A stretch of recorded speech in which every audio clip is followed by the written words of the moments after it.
નમસ્કાર મિત્રો, જય જવાન જય કિસાન। ગત 18 તારીખના રોજ ઇકોઝોનના વિરુદ્ધમાં શાસન ખાતે મેં આયોજિત કરેલી ટ્રેક્ટર રેલી આપ સૌના સહયોગથી સફળ રહી છે એ બદલ આપ સૌનો હું દિલથી આભાર માનું છું। કારણ કે આ રેલીની નોંધ તમામ મીડિયામાં લેવામાં આવી છે, આ રેલીની નોંધ સમગ્ર ગુજરાતના તમામ લોકોએ લીધી છે અને આ રેલીના પડઘા માત્ર ગાંધીનગર નહીં પણ દિલ્હી સુધી પડ્યા છે।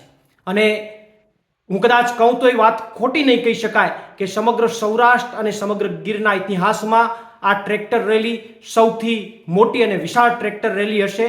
આ રેલીએ આપણા વિસ્તાર માટે એક મોટો ઇતિહાસ બનાવ્યો છે અને આપણા માટે ગૌરવની વાત છે। ભવિષ્યમાં પણ ક્યારેય આવા ખેડૂતોના મુદ્દાઓ માટે આપણે ભેગું થવાનું થાય ત્યારે આપણે બધા આ જ રીતે પૂરી તાકાતથી જો ભેગા થઈએ તો આપણા વિસ્તારની નોંધ આવનારા દિવસોમાં પણ ખૂબ સારી રીતે લેવાશે। એ માટે હું તમામને અનુરોધ કરું છું અને સાથે સાથે ફરીથી આ રેલીને સફળ બનાવવા માટે તમામ ગામના લોકો, તમામ ગામના સરપંચો, તમામ સામાજિક આગેવાનો અને તમામ અન્ય આગેવાનો કે જેમણે આ રેલીની અંદર રેલીને સફળ બનાવવા માટે નાનું મોટું પણ યોગદાન આપ્યું છે એ તમામનો હું ફરીથી દિલથી આભાર માનું છું। આભાર। આપનો પ્રવીણ રામ, પ્રદેશ ફ્રન્ટલ અધ્યક્ષ, આમ આદમી પાર્ટી।